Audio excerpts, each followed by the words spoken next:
New Thought Media Network. We are a global broadcast network of positive music, media, and entertainment, inspiring humanity's evolution along the journey of enlightenment and creating a world of love, peace, empowerment, and prosperity for all. New Thought Media Network. Positively inspiring.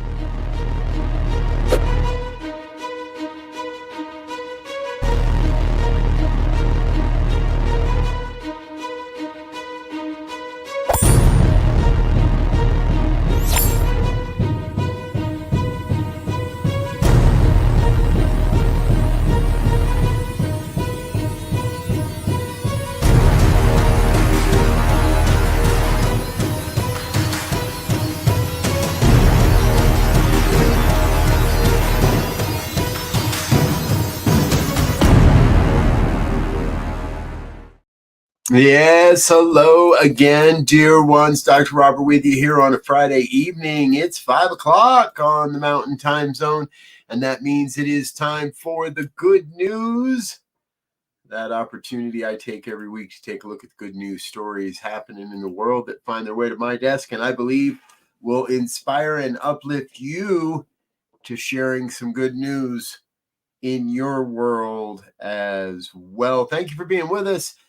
Whether you're watching live or on a rebroadcast, please feel free to chime along, chat along, let us know you're with us. Feel free to use the comment box as you see fit. All right, first up tonight, let's jump right into it. Good news out of the state of Alaska. I want to introduce you to Lance McMullen. Now, Lance is pictured here with a 3D printed prototype of an invention that he created.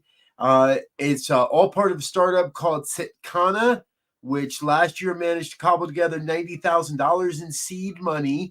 The device you're looking at can deliver up to 1.6 kilowatts of power from the movement of the tides. And it's as easy to use as dropping an anchor off of a houseboat or smaller vessel. This is designed as a simple way to decarbonize smaller vessels, including houseboats. I've been watching some experiments on tidal power for quite a while now, for a number of years, and this is the first one I've seen that looks like has some real longevity. And part of it is it's that 3D printing. Makes it all possible. This is the Chinook 3.0 portable tide power device. It's been tested and again delivers powers up to 1.6 kilowatts. McMullen has focused on developing his state's tidal power capacity for years now. The state is ringed by countless steep fjords and inlets. These geographical choke points make for great amplifiers of the tide. Now, this works essentially the same way as a wind turbine. The kinetic energy of the wind turns a rotor, which generates electricity from the motion. But because water is much denser than air, this effect is actually amplified. And because tides are perfectly consistent and can be harvested for energy from the force of their retreat, and their advanced tidal energy as a whole is more effective than wind. Now, the Chinook takes advantage of these forces and exploits them thanks to modern developments in 3D printing. All in all, the device you're looking at weighs under 100 pounds, and they're much easier to handle. There is a bigger design that they have that will produce up to 20 watts. They call that the Orca, and then also a smaller 3.6 and another that can generate 3.6 kilowatts. There is an even smaller one. Sorry, that's the Orca that can do 3.6 kilowatts. The smaller version generates just 20 watts of energy. Good news happening in the world of renewables. And here's the thing, when we talk about all this, we got to have some batteries. And it's turning out that good old beach sand might be the solution. Sand batteries represent an emerging approach to energy storage, particularly effective in harnessing and retaining energy from intermittent sources like solar, wind, and waves. The physical properties of sand, as its ability to store heat at high temperatures, make it an excellent medium for energy retention. The capacity is leveraged by innovative technologies to create more stable and reliable energy supply, as sand can effectively accumulate and release heat as necessary. Now, the science behind it all involves heating the sand to high temperatures by using surplus energy generated from renewable resources and then converting that back into energy when it's needed. Renewable energy, the National Renewable Energy Laboratory's Patrick Davenport notes, sand and concrete silos with refractory insulation are very expensive materials that can lead to very inexpensive, materials that can lead to low-cost energy storage. Let's fill up all those old missile silos with sand. What do you think, folks? I think it's a great idea, and there's so much that we can do to help the planet by creating these types of batteries. Good news, good news, good news. All right. Hey, and let's keep it going because there's other good news, this time now coming out of the UK, where a study has shown that battery-powered trains can completely replace diesel locomotives. Some of the operational data came from trains in Germany. The rail giant Siemens is convinced that their new battery-powered trains will replace diesel locomotives. The change would stand to save Britain 3.5 billion pounds and 12 metric tons of carbon emissions. That's the equivalent of taking 80,000 internal combustion cars off the road. That's all over the next 30 years. It's also the equivalent of planting a forest across the area and size of the Isle of Man and saving 1 million liters of diesel fuel every year. Hoo. Siemens Mobility's new train manufacturing facility would manufacture the new trains, and they are called bi-mode trains, meaning they can run on battery charge or from the electrified wires that already exist above most of Britain's railways. This, in part, is where the significant savings come in because most of Britain's rail tracks are already electrified. Carrying a large battery packed on board would require only 20 to 30% of a railway's needs to be electrified for a train to complete its journey. A spokesman for Siemens said our battery trains, which we've assembled in our new Yorkshire facility, can replace Britain's aging diesel trains without us having to electrify hundreds of miles more track in the next few years. So on routes where there are routes where people could be traveling completely green, battery electric trains by the early 2030s. And again, saving the country over 3.5 billion pounds over the next 35 years. Other train operators are looking at how they might use this technology as well. I would love to see more of this type of innovation come to the United States. I truly would. I think we are sorely lacking on train infrastructure and the ability to step into the coming decades with high-speed trains and energy efficient trains. Electrified train system across the U.S. would be amazing. Let's hold that one in consciousness, folks. Let's hold that and know that that's going to happen sometime. We're going to make it happen. Yeah. Hey, I want to stay in Britain for one more story because, wow, this one's pretty interesting. I want to introduce you to Jordan Marotta, Jordan's 5 years old, and he's the youngest person to ever be fitted with a bionic arm. That is his bionic prosthesis there on his left arm. And it's the Iron Man hero arm.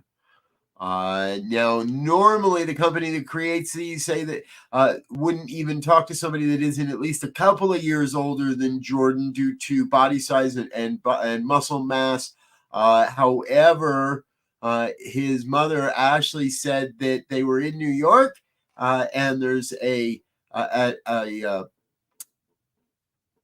there's an affiliate, satellite office of the company in New York. So they gave it a try, and the technicians, the scientists were willing to give it all a try, and awarded young Jordan an arm.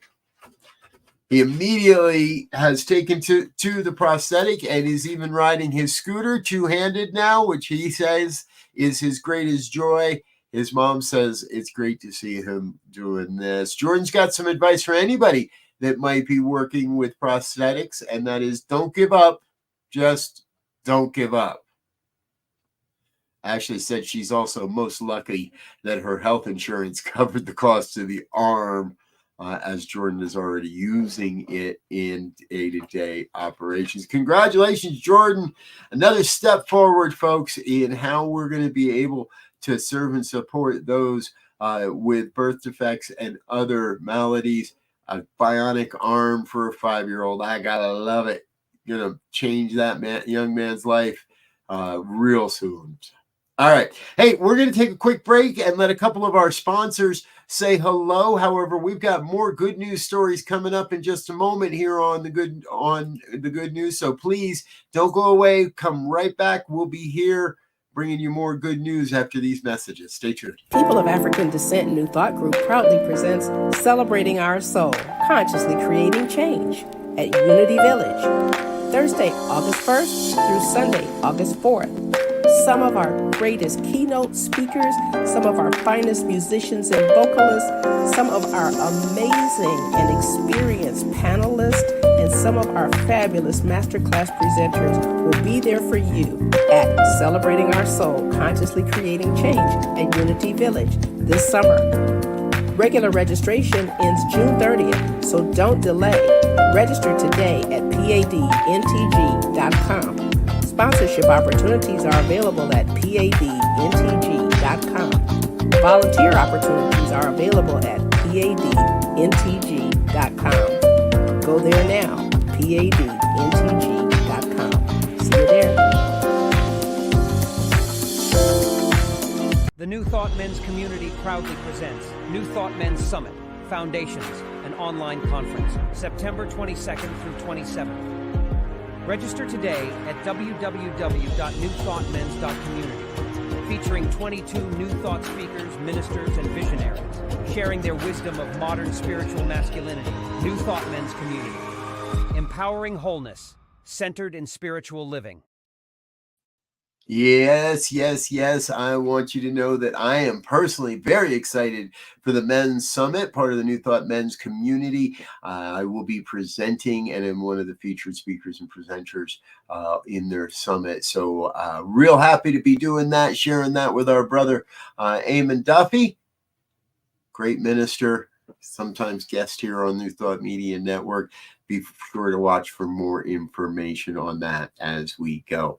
All right, back into it. Here's one of those heartwarming stories I just can't resist. Would you imagine that a feline, a cat, found its way home after 12 years? Well, that's exactly what happened. Theo Will McKenna was just 17 years old, and he was attending university near his family's home in Wales. Their cat already got out, never came home. Now, McKenna remembers staying out for hours with a bag of treats, but never could locate the beloved feline. McKenna would even visit once a week for months to do more searching, but eventually lost hope he'd ever see Artie again. Now, let's jump forward to just last month when residents of a home in that same town called a local veterinarian because a gray and white cat appeared in their backyard one day and stayed there for 4 days straight. Well, the vet found that that Artie was carrying a microchip that was registered to Theo Will McKenna's mother, and there was a contact number for the animal shelter. Well, they got a hold of the shelter, but the shelter was not able to find Theo's mom. And after helping the cat get back to stability, they posted on Facebook, and one of Theo Will's friends recognized Artie, sent the post to him. He said, it didn't feel real. I thought there was no way it could be him. It's been 12 years. He went missing when I was 17. I thought no cat could survive 12 years on the street. Well, guess what? Theo Will already did. He got the medical treatment that he needed from the shelter, and he is now back with Theo Will. Theo Will did say, we're still in the trial period. He's completely fine. He's purring up a storm every time I go near him. My other cat has been a little bit wary, however, and using introduction methods and getting everybody used to each other is a slow process, but he's determined to keep the kitty with him. Good for you, Mr. Theo Will, and congratulations on a long lost reunion. Oh my gosh, 12 years without your kitten, without your cat. I would have believed he was long gone too. It's a long time for a cat, especially in the wild. Good news, good news, good news. Hey, here's another story I found that it is, I think it's just the way of the future. There's a term out there called rewilding, and we've reported on things with rewilding Europe before. However, this time they've announced that the arrival of a small herd of bison to a valley in Portugal. Now, these animals are believed to be the key to preventing catastrophic wildfires, invasive species spreads, and they promote endemic biodiversity. It's the first time bison have been present in Portugal since the last ice age. Now, these animals used to roam everywhere from Poland to Romania. The European wood bison are now firmly recognized as one of the best tools for returning what little wilderness Europe has left to as wild a state as possible. It's all about the hooves, folks. Once upon a time, all of Europe was covered in forests or scrublands, and these European bison roamed freely. Today, nations across the old world are trying to reintroduce these large grazing animals into wild areas to help improve native ecosystems. Portugal is a country smaller than the state of Pennsylvania. The gradual abandonment of the valley has presented an unprecedented opportunity for rewilding in the small country. The government has set aside 250,000 acres of land for conservation, and the Iberian wolf is present on the land in the form of a small pack as well. The arriving European bison will be managed in cooperation with the Rewilding Portugal team, received funds, individuals from the forests of northern Poland. What a great, great story. Bring the bison back to Europe. You know, they say you have to go back at least 10,000 years to find proof of a bison in Portugal. Good news, good news, good news. Hey, here's another one that really caught my eye. For many of you, you know that food insecurity is one of my hot button topics. Well, a group in Saskatchewan, Canada, Regina specifically, are opening their first free grocery store. All parts to thanks to in part from a food bank. The food hub will be stocked like any grocery store. However, it will feature full of fresh produce as well, and it'll be open all week, unlike other projects. The Regina Food Bank believes that allowing people who relied on the food bank for food security to fill out a cart, just like a normal grocery store, gives back agency and may actually help feed more people by reducing waste. I do know of a food bank, a support organization here in Arvada, Colorado, that does something very, very similar. The food bank's vice president, David Frost, told CBS News, "None of us fit in a box, but that's what we give our clients. More often. When you give choices, you give not just dignity, but actually we figured we can feed about 25% more people. Instead of clients getting things they don't want and letting it go to waste, people get what they want. Less food goes to waste." Makes sense.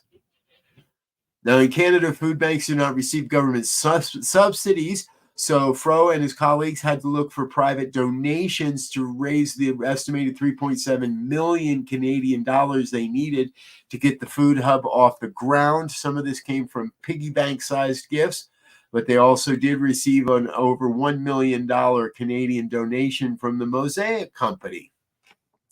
Much of the stock is produced, grown, or processed in Saskatchewan, part of the Regina Food Bank's goal to improve the sustainability and nutritional quality of the food that their clients rely on. Good work happening out there, folks.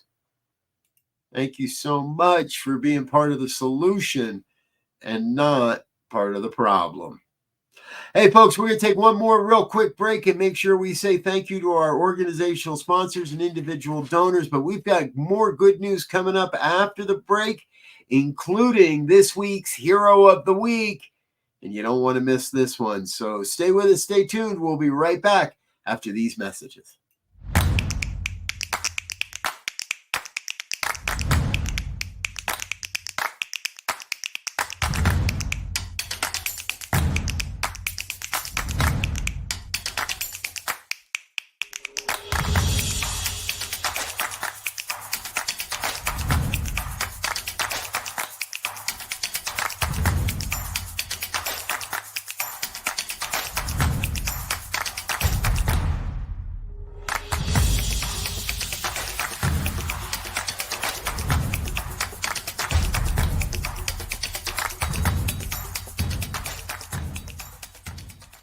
Please help us say thank you to our organizational sponsors, including the Hefferland Foundation, Affiliated New Thought Network, International New Thought Alliance, Science of Mind Archives and Library Foundation, Center for Spiritual Living Denver, Center for Spiritual Living Midtown, New Thought Philadelphia, Planned Happiness Institute, Summit Center for Spiritual Living, One Heart Retreats, Center for Spiritual Living on the Lake, Unity Kitchener, Unity Spiritual Center, Ottawa, Om Center for Spiritual Living, Satya Center, Begin Within Ministries, Center for Spiritual Living North Jersey, Unity of Savannah, and the Center for Spiritual Living Seattle, as well as all of our individual donors. Thank you for being part of the New Thought Media Network. Please like, share, and subscribe. New Thought Media Network, positively inspiring. And we're back with more of the good news here on a Friday night on the New Thought Media Network. Thanks for being with us tonight, folks. If you're a member of this organization, if you are a contributing member and have a financial monthly donation, thank you. If not, today's the perfect day to get started with your financial support of New Thought Media Network. Please head over to the website, ntmedia.org. Click on the donate button and follow the system. All right, here we go. Are you ready for some more good news? I like this story. It just feels good. The Stop and Shop Pantry, a food bank in Massachusetts, has provided $100,000 in healthy food donations to make sure that school students don't come to school hungry. Well, the Boston Red Sox took notice, and their first baseman, Tristan Casas, showed up at a ceremony to honor the 5-year anniversary of Stop and Shop opening a food pantry inside the Washington STEM Elementary School in Lynn, Massachusetts. We've reported on this school in the past, and here we are again gaining more notoriety. They had a big old party. Now, the in-school pantry first opened in 2019 as one of the original 5 schools enrolled in the Stop and Shop School Food Pantry program. That's an initiative that has since donated over $112,000 to Washington STEM. Stop and Shop's Jennifer Barr said they now run 235 in-school food pantries across 5 states in the Northeast. To commemorate the 5th birthday of this original school pantry, she's also presenting a check for $22,500 to the school. Now, Stop and Shop is benefiting from the Red Sox baseball team's Strikeout School Hunger program. For every strikeout that's thrown at Fenway Park this year, the team donates 10,000 meals to kids in need through the school pantry program. Casas complimented the kids after hearing how well they were doing in school. We all know how important it is for kids to have access to good, healthy meals for their growth and their education. Stop and Shop brought a food truck that was really a popsicle party and handed out frozen treats to everyone there. Of course, everybody got tickets to a Boston Red Sox game. No pictures from the game. I don't think they've actually made it to the game just yet. So, but good news all around for a great cause. Hey, here's one that sounds a little unusual, but we found some kids who did a great thing by digging into some old cold cases. It started at Elizabethton High School in Tennessee. Teacher Alex Campbell was looking to engage and inspire the students through a rather unorthodox sociology assignment. What started as an experiment on profile, how you can build a picture of someone based only on known actions by them, but with no other details, eventually turned into a true crime investigation. I guess that Alex's wife had a fascination with a subject that rubbed off on the teacher. So pulling out the old file cases and looking at 6 of the 11 murder victims between 1983 and 85, the students started to use details of the case. They determined that the culprit was probably a white male, heterosexual, long hair, upwards of 30 or 40. Well, in a whole twist of fate, the killer was identified through DNA of a separate crime. Now, Jerry Leon Johns, who's pictured there, did make his transition while in prison in 2015, so he's not able to answer for these crimes. However, all of this was able to tie Jones to another 6 murders that the police did not know he was involved with, and those people's families are expressing great gratitude for the help they've received in identifying their loved one's killer. What a neat story, all the way from, and this happened in Tennessee. I just love it. Good news all around, folks. And now it's that time. We love to share the people that make it all happen, that are doing the great, great work. And that means it is time. Where's my video? There it is, for the hero of the week.